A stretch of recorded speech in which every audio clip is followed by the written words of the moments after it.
Hoje eu vou falar de uma coisa que você nunca fez na sua vida, que é comparar a sua vida com a vida dos outros. Eu sei que todo mundo aqui que está assistindo jamais pensou em fazer isso, porém eu ainda encontro algumas pessoas na face da Terra que fazem esse tipo de comparação.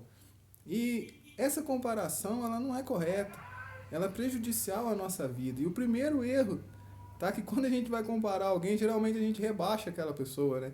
Você fala assim, poxa, mas fulano já conseguiu tal coisa e eu ainda não. Como se tipo, nossa, ele não merece aquilo e eu mereço, mas eu não tenho.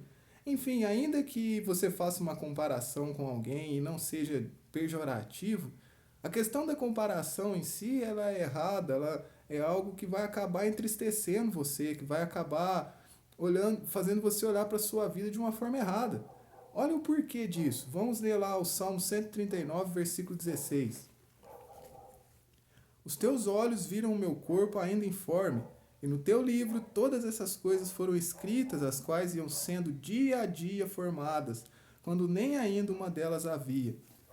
É interessante a gente pensar que Deus, ele não cria o ser humano em massa, mas ele cria cada um individualmente. E o texto diz o quê? Que conforme nós íamos sendo formados no ventre da nossa mãe, Deus ia escrevendo a nossa história. Ou seja, Deus ele não repete histórias.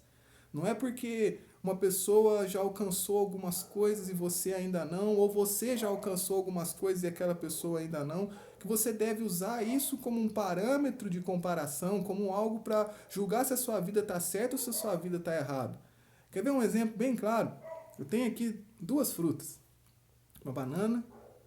Não, a banana é essa. Uma banana e uma mexerica. Qual que é a semelhança entre elas? São frutas. Mas é correto eu falar, poxa vida, essa mexerica aqui, ela não é legal porque ela não se parece com essa banana. Ela não é amarela, ela não tem manchinhas pretas. E o contrário, falar, poxa, essa banana aqui não está cumprindo a história dela, né, cara? Ela não é redonda, ela não é laranja. Interessante, né? Laranja, mexerica, enfim, uma confusão toda. A gente faz isso na nossa vida constantemente. Deixa eu tirar esse negócio daqui. A gente faz isso constantemente na nossa vida. Você olha para a vida de uma pessoa que tem uma história diferente da sua, que tem um propósito de Deus diferente do seu, e você fica falando: poxa vida, minha vida está errada, porque eu ainda não alcancei aquilo que ele alcançou. A minha vida está errada porque eu ainda não cheguei onde aquela pessoa chegou. Uma coisa também vale a pena a gente ressaltar: se você não está fazendo nada, aí tua vida está errada, pô. Se você está se preparando, se você está caminhando com Deus, se você está fazendo a sua parte, sim, você está no caminho certo, você está vivendo a tua história. Uma coisa é você não fazer nada, né? Mas se você está vivendo a tua história, se você está andando da forma que você deve andar corretamente, se preparando profissionalmente, se preparando em todas as áreas da sua vida, você não deve cair nesse erro de comparar a sua vida com a vida alheia. Porque assim como o texto diz, ainda quando estávamos informes no ventre da nossa mãe, Deus escrevia a nossa história. Então a sua história é diferente da minha. A minha história é diferente de qualquer pessoa que já pisou aqui nessa terra. E qual que é o grande problema da comparação?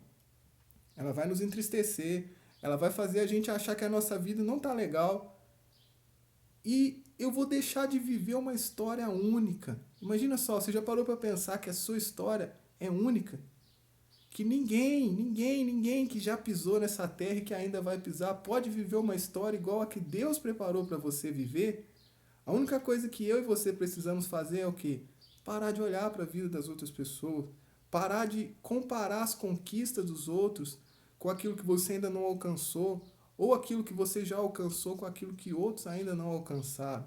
Mas olhar para Jesus, falar assim, olha, eu estou me preparando, eu estou fazendo a coisa certa, e eu entendi que Deus tem uma história específica para a minha vida e Deus tem uma história específica para a vida daquela pessoa, que não existe fundamento nenhum, que não existe lógica nenhuma, que não é correto eu comparar a minha vida com a vida de outro para saber se eu estou certo ou se eu estou errado. Mas eu tenho que olhar para Jesus, ver se a minha vida está agradando a Ele e ver se eu tenho feito as coisas necessárias para ter uma vida boa, ver se eu tenho dado os passos que eu preciso dar para alcançar aquilo que eu quero alcançar. Então eu queria deixar essa palavra para você hoje, E se essa palavra foi boa para você, compartilha ela com alguém. Mais pessoas podem estar caindo nesse mesmo erro de comparar sua vida com a vida de outros e achar que sua vida está errada. Quando não, você apenas precisa se preparar, ver se a sua vida está de acordo com aquilo que Deus determinou para você e viver a sua história, sabendo que a sua história é única. Então não deixe outra pessoa fazer você viver a história dela, viva a sua, porque Deus tem coisas únicas para você.